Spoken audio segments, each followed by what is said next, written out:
On January 6th, there will be a joint session of Congress to count the electoral votes and determine who will be the next president. And Donald Trump has called on his supporters to descend on Washington, D.C. for the last ride. I'm just kidding. Trump said, be there. It'll be wild, which is calling for his supporters to be there. But Trump didn't come out and say, my fellow Americans and my ardent supporters, this is our last chance. Please join me. And it was just they're saying there's going to be a protest. Be there. It'll be wild. We'll see if Trump does a more forceful call to action. But Alex Jones certainly did. He put out a video where he said he's expecting 10 million people to descend on D.C. because this is the day the corrupt, compromised crony Joe Biden and his crooked family take control of this country and the globalists will be in control. He's calling for a massive peaceful demonstration. Now, all of this is happening amid the backdrop of psychotic reporting from the likes of CNN and Business Insider. Get a load of this headline. Trump raised the idea of imposing martial law to overturn the election in a White House meeting, according to reports. They really, really want Trump supporters to show up in D.C. I'm telling you. I don't know why, but this is the kind of news that makes people believe Trump will actually do something like this, so you must be there. Think about it. Why are they reporting? Let me just tell you right off the bat. This is mostly fake news, okay? According to the New York Times, there was a meeting where Michael Flynn and Sidney Powell had mentioned the prospect of martial law, and Trump asked, is that something that can be done? And they said, no, that's ridiculous. And he said, okay, that was it. We know Michael Flynn and Sidney Powell and many others have been saying martial law, simply because Trump responded to a statement made by them. They're running these stories or these headlines. Not to say that the entire story is arguing that Trump literally was like planning a martial law event. Now, certainly, there are many people who believe Trump will actually do something like this. And those people who truly believe that Trump will likely be on the ground January 6th in D.C. You know, I don't know what's going to happen on January 6th. And I like to believe that when it comes to big protests and stuff, I have a good idea of how these things turn out because I've been covering them for a decade. You know, when you'd see something like the Proud Boys saying they're going to be somewhere, it's like you have a general idea of what's going to happen. When Antifa says they're going to be somewhere, you have a general idea of the size, the scope, the scale. There was an old saying we used to, or an old metric we used to use during Occupy Wall Street. For every person who, for every like 1,000 people, right, that say they're going to be attending a protest, 10% of that will actually show up. So about 100 people. So that's what we would do. If you'd look on Facebook, you'd see like 5,000 people confirm they're going to this protest in New York, and then 500 people would actually show up. But everything's different now. And I wonder if Trump supporters actually will give like one last hoorah in an attempt to stop Joe Biden from taking the presidency. There's posts all over various internet forums saying you must go, you must drive, don't fly because they'll try and block you from flights. Get in your car and get to D.C. They are calling on everybody. Alex Jones in his video said that they had about 500,000 to a million people last time. I actually think the fair estimate was like 200,000. And so that's serious. I mean, that's a lot of people. And Jones said that if they try to install Joe Biden, they will occupy D.C. Now, that's a far cry from Donald Trump declaring martial law on January 6th. But I think Donald Trump is testing the waters. And I actually, I do think Trump may take some kind of action. I don't know exactly what kind. I'm not entirely convinced it would be martial law to rerun the elections or anything like that. But a lot of people think that Trump will take some kind of Lincoln-esque action. I'm not convinced. You look, the media, the reason many people believe Trump is this overbearing and powerful man is because the media keeps claiming that every step of the way, he's got this iron fist he slams on the table and then just does whatever he wants. But it's just not really how things are happening. Donald Trump, for the most part, has been, especially when it comes to his administration, he's made several mistakes with who he's hired. He's had to fire several people, and he should have fired several more.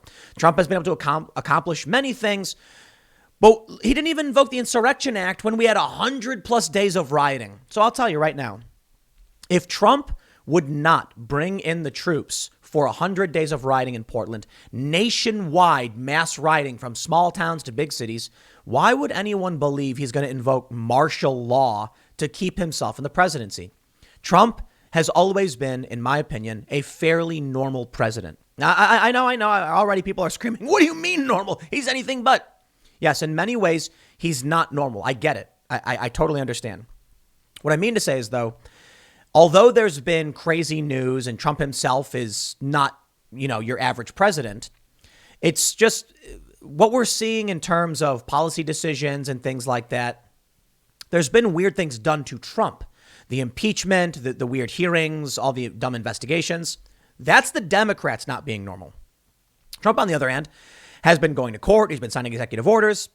Fairly typical. I think Trump is an average to good president. And that's saying a lot coming from me, especially being a fence sitter, milquetoast fence sitter, as it were, and thinking that Obama and Bush were awful. And I can't say too much about Clinton because I was too young.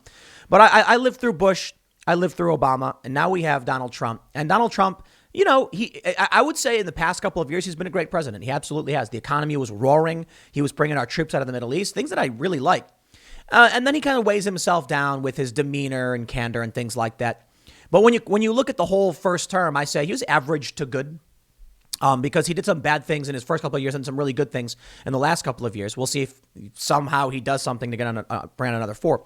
But I just don't see this imposing visage of a fascist dictatorship the way the media wants to portray Trump as this guy. So Trump himself has tweeted, it's fake news. Check this out. Trump pushes back on reported talk of martial law, fake news. Just more knowingly bad reporting, Trump tweeted in the very, very early hours of this morning. And you know what? I think he's right. I really don't see Donald Trump declaring martial law. We are not in a civil war type tension right now. Now, maybe, let me rephrase that because, of course, I talk about civil war quite a bit. We're not at the point like where Abraham Lincoln was yet. If Joe Biden is our James Buchanan, this feckless, weak leader who just lets everything fall apart, then Trump might reemerge in 2024 as the actual Lincoln figure, perhaps. I have no idea what to expect, but I can tell you this. The far left hates the establishment. The Antifa views the government as illegitimate. The far left is now fighting with the establishment, and many progressive politicians are getting heat from other progressives. I think one of the only true prominent leftist populists, Jimmy Dore, and the reason I say that is because Jimmy Dore can talk with a Trump supporter, and they can argue about Trump and Trump policies, but then completely agree on populism, and that's legitimate. Then you look at Ocasio-Cortez, and she doesn't do the things the progressives actually wanted her to do or elected her to do. Or I should say the populists. She's just a corporate Democrat with a social justice bent. There's a lot of people on the left that are faux progressive. Like, I think many of the Young Turks, not all of them, but many of them, They feign being these progressive, the bastions of progressivism, but then it always falls down to protecting the establishment in some ways, not perfectly, but enough. Whereas the populist right is screaming like, burn it down, Mitch McConnell, the Republican Party. It must, they have no problem being like, this is what we want. This is why we want it. So let me tell you this. January 6th, I actually think we're going to see a lot of people. The difference between last month when, 200,000 or so people showed up and January 6th is that this is it. If people don't show up on January 6th, then Trump never really had the support in the first place, I guess. I'm even actually considering going down there and doing the podcast in D.C. to talk to people on the ground because this is it. January 6th is the last day of the actual electoral process.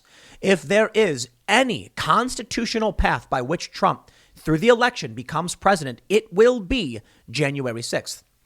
It's going to be extremely unlikely, and that's an understatement, that Trump actually pulls it off. Maybe if Trump has enough supporters, though, and this is where he's testing the water, maybe if he has enough supporters, maybe if actually 10 million people did descend on D.C., Trump would say, I'm not leaving. These people have said so. And if 10 million people actually showed up in D.C. and they occupied the buildings, well, then you'd have a revolution. I don't see that happening, but I will warn all of you. I've said it before. The one revolution I literally witnessed happen in real time. I've been in many countries where there have been there's been civil unrest, uprising, and dramatic change to government. But I was standing on the balcony of the Hilton. I could see Tahrir Square when they announced on the news they have removed, I believe it was Morsi at the time, and it didn't take that many people. I'll look back at the history with Abraham Lincoln. And Abraham Lincoln did a bunch of really, really, really crazy stuff. I tell you this, man. So check this out. The We the People Convention. This is where the martial law thing comes from. Michael Flynn tweeted this out. Let me read to you what Abraham Lincoln did, but I want to make sure I don't lose track of that previous idea I was going to say on the left. The left hates the establishment. The right hates the establishment. The establishment will fight to protect itself, but without core support from the partisans, I believe will potentially fall apart. If Donald Trump on the 6th retains power, then the left will say it's no longer the establishment, it's Trumpism. And then the left, who also hates Trump, will, go up against him. Then you'll get this chaos and this clash. But the same can be said for a progressive leader. The issue is that there's no potential progressive leader right now. If a far leftist communist was about to become president, then Trump supporters, I absolutely would believe, would show up with tens of millions of people, armed to the teeth, mind you, even though it's illegal, I believe, in D.C. I think that would happen. With Joe Biden, I think their goal was get someone weak and pathetic that most people try and ignore. But the news is broken. The Biden family, according to a former confidant, Tony Bobulinski, is compromised by the Chinese Communist Party. They were taking tons of money. I mean, there's the crazy stories coming out about the family was sharing office space with Chinese Communist Party members or something like that. I mean, this is crazy stuff. Trump supporters, if they effectively organize and get their message out, might actually descend. The big question on DC on the 6th, giving Trump the power and the presence to actually make a move to stay in power. The big question I have is the willingness of Trump supporters, how far are they willing to go? Now, Alex Jones said peaceful occupation, like Occupy Wall Street, totally legal. And that's that. But will they actually stand up to any federal authority or police or anything like that? I'm not entirely convinced. I've seen Trump supporters and Proud Boys get shoved back and pushed by cops and then say, sorry, thank you, officer. Trump supporters are not the ones who go up against the police. That is changing now with the lockdowns, though. So I'm wondering, are we going to see widespread civil disobedience? I mean, people actually showing up in D.C. and then doing lockdown, citizen occupation, things that are minorly illegal, but what the left typically does. It's a thing you get a slap on the wrist for. They pick you up, they arrest you, they release you in a couple hours and say, go home. That's usually what happens. This is different, though. This is a rallying cry from Trump supporters to be in D.C. the day the electoral votes are counted to stop Joe Biden from getting the presidency. If enough people actually showed up, I wonder if they could actually jam up Congress to the point where they wouldn't be able to hold the vote at all, in which case constitutional crisis. Better yet, what happens if leftists show up to counter the right, which is extremely likely? The leftists, to a certain degree, show up armed. I mean, 4 Proud Boys got stabbed last time and put in critical condition. What happens when both factions show up in D.C. and fight, and the chaos stops the January 6th vote from happening? Then there is no president. And if the votes don't get counted, how does the Supreme Court rule? Does Nancy Pelosi become president? Do they force some kind of contingent election? Does Trump declare an emergency? I have no idea. It's all about who has the political willpower. Conservatives typically don't. And I know a lot of people on the right get mad that I say that, but that's true. Typically don't doesn't mean they currently don't. It means they typically don't. They don't go out and protest. It is rare to see the Proud Boys go out and do these things. Maybe this is the time when Trump supporters and the right show up and say they've had enough. And this is the moment when they come out organized and defy a local law or something. I don't know. It would really be the only way I see anything getting done in terms of helping Trump stay in power. So we'll see, I guess. But back to the martial law question, because I want to talk to you about Lincoln. This is interesting stuff. The We the People Convention is what Michael Flynn tweeted that called on Trump to invoke a limited martial law to hold a new election. in a full-page Washington Times ad if legislators, courts, and Congress do not follow the Constitution. Well, as of right now, Rand Paul and Matt Gaetz, many other people, are saying these elections that were run in many states, I think 24 states, were not clean. They were not done properly. They did not follow their state legislatures, the rules of their election, and thus are in violation of the Electors Clause. In this ad, they mentioned something really interesting. Lincoln ordered hundreds of northern newspapers that spoke against him shut down and their owners and editors arrested. Lincoln ordered the arrest of Ohio Congressman Clement Vallandigham, I assume that's how you pronounce it, for the crime of speaking out against him. Chief Justice of the U.S. Roger Taney ruled that Lincoln had violated the U.S. Constitution when he illegally suspended the writ of habeas corpus. After hearing this, Lincoln signed an arrest warrant to have the Chief Justice of the U.S. arrested. Now, that's disputed. Lincoln ordered the arrest of thousands in Maryland for the crime of suspected Southern sympathies, including ordering the arrest of U.S. Congressman Henry May from Maryland. These people were arrested and held in military prisons without trial, some of them for years. And they say Abraham Lincoln is a hero. Now, I'm not questioning Abraham Lincoln. It was a civil war, right? History is written by the victors. Abraham Lincoln held the Union together by force, extreme force, in violation of the Constitution. And we look back and say he was right to do so. And that's really interesting. Abraham Lincoln also signed the Emancipation Proclamation, one of the most important things ever done in this country. And probably why we overlook some of the more horrifying things he did. War is hell, as they say, I suppose. But there are many people who have been in war and say, you know, it's not. There are a lot of people who thrive in conflict and combat and emergencies and crisis. And I know many of these people who just want to parachute in to conflict and crisis. I used to do this as a conflict journalist. I know people who are just desperate and salivating to get on the ground in that conflict. So they say war is hell. The people who have been there truly know. But I also think there's a lot of people who thrive in these circumstances. More to the point. We look back on history and the North won. And Abraham Lincoln did horrifying things. So the first thing I'll point out is this. The Taney arrest warrant is disputed. They say it's a conjectural controversy. No one's ever seen the actual arrest warrant that was signed. Maybe it never happened. Many people claim that it did happen. They say the warrant was never served, according to Lemon, for reasons that were not given. The manuscript dates from the 1880s and resides in the collection of Lemon papers at the Huntington Library. Taney's own memoir, completed with his unfinished autobiography by Samuel Taylor in 1872, refers to the Chief Justice's fear of arrest. According to Tyler, as Taney left the house of his son-in-law, Mr. Campbell, en route to his courtroom, remarked that it was likely he should be imprisoned in Fort McHenry before the night, but that he was going to court to do his duty. That's right. The country was on the verge of collapse and chaos was abound. And so Abraham Lincoln did a bunch of crazy stuff. Check this out. This is from historyengine.richmond.edu. During the course of the Civil War, Abraham Lincoln was responsible for shutting down more than 300 newspapers.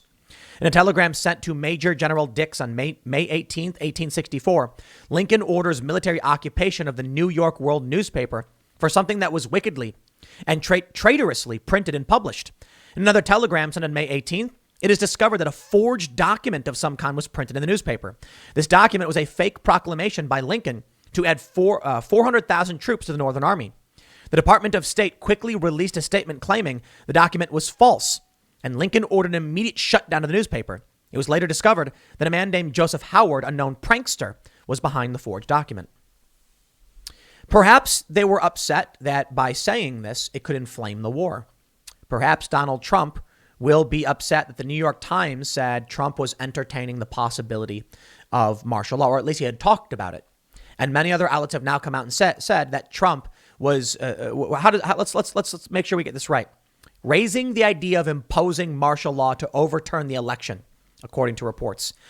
Maybe Trump says that is going to cause mass chaos. Maybe Trump says there are many people who are seditious. Eric Swalwell, for instance, was just outed as cohabitating, as it were, with a Chinese spy. Why is he not being, first of all, why hasn't he resigned immediately? Why hasn't he been detained and questioned? And they should be tearing apart every single document in his office, in his house. But they're not.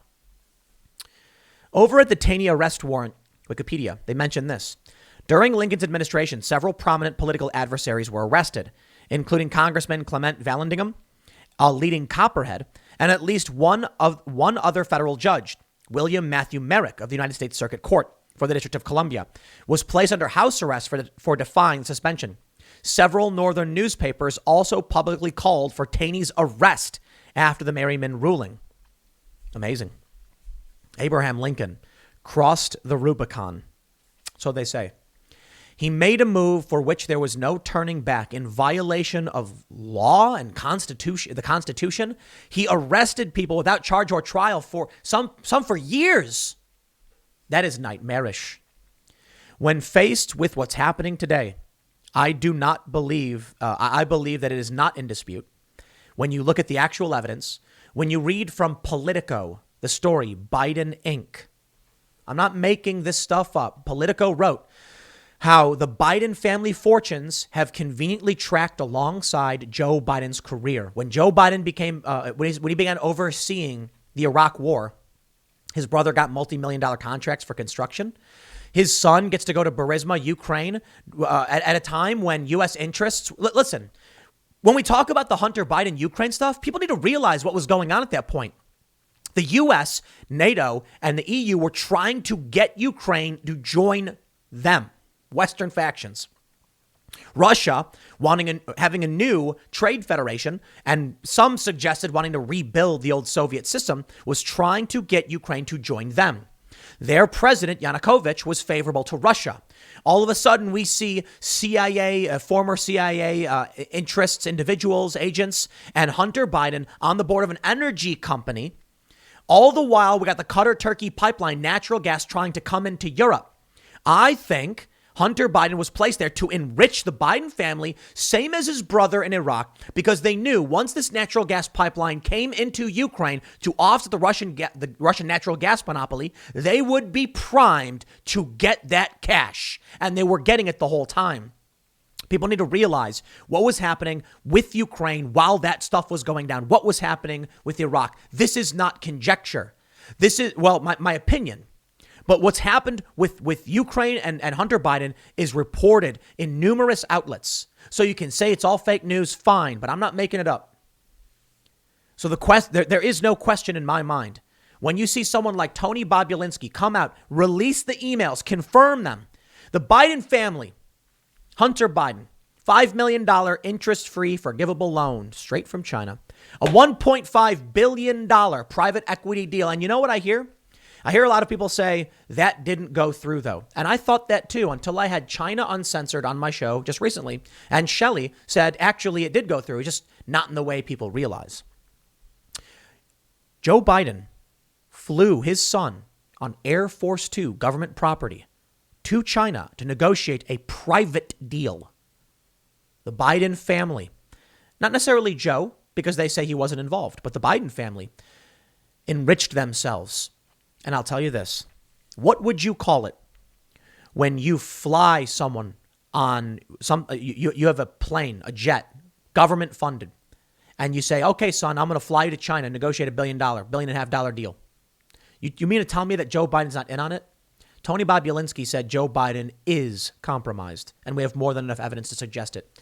Will Donald Trump invoke some kind of martial law based off this evidence? I think there's more than enough evidence to suggest Joe Biden is compromised and that we are facing a very serious crisis in this country. If Trump crosses the Rubicon, it will be incumbent upon him to win if history will view him favorably. And they will. If he wins. If he loses, then he will be a tyrannical dictator. And I don't know. I'm not saying he should or shouldn't do anything. I don't know. I don't know what's going on behind the scenes, and I'm not the smartest person in the world. And as much as the left calls me a right-wing Trump supporter, the Trump supporters don't like me for being a fence sitter. I'm not here to support you. I'm not here to support your tribe or your cause or what you want to happen. I'm here to tell you what I think about what's going on, and I'll do what needs to be done in the event of any real crisis or emergency. But I tell you this, man, Abraham Lincoln did some crazy, crazy stuff, and they look back upon him as a hero. And for good reason, in a lot of ways. But you can't ignore that he did some messed up stuff. That's the big challenge. Many people on the right, many Trump supporters are saying Trump needs to do it. We cannot allow someone compromised by China to take the presidency. Eric Swalwell, one of the Democrats who is leading the charge against Trump to obstruct and stop him in his first term, we now know was cohabitating, if you know what I mean, with a Chinese spy. I should say that's the allegation. It's the allegation, but there's photos of him together with her, Fang, and he hasn't resigned. I think if, Trump called for the immediate arrest and detainment of someone like Swalwell, I wouldn't be surprised. Not at all. Look at how he's tried to disrupt and subvert the executive branch. And now we know he was in bed, figuratively and allegedly, literally, with a Chinese spy who helped fundraise for him to get him into office in the first place. Perhaps a useful idiot. Perhaps an unwitting agent of China. They said Trump was a Russian asset, that he was working for Russia and all that jazz. We have more than enough evidence to suggest Joe Biden is connected to China. Should Trump take similar actions the Democrats took in trying to remove or appoint a special counsel? Perhaps. We'll see if the Trump supporters, the conservatives in this country, muster up the willpower on January 6th. I think they might finally do it this time. It's the last stand for the constitutional electoral process. And if Trump doesn't win it, Joe Biden does. And we'll see what that means for this country. I'll leave it there. Next segment's coming up at 1 p.m. on this channel, and I'll see you all then.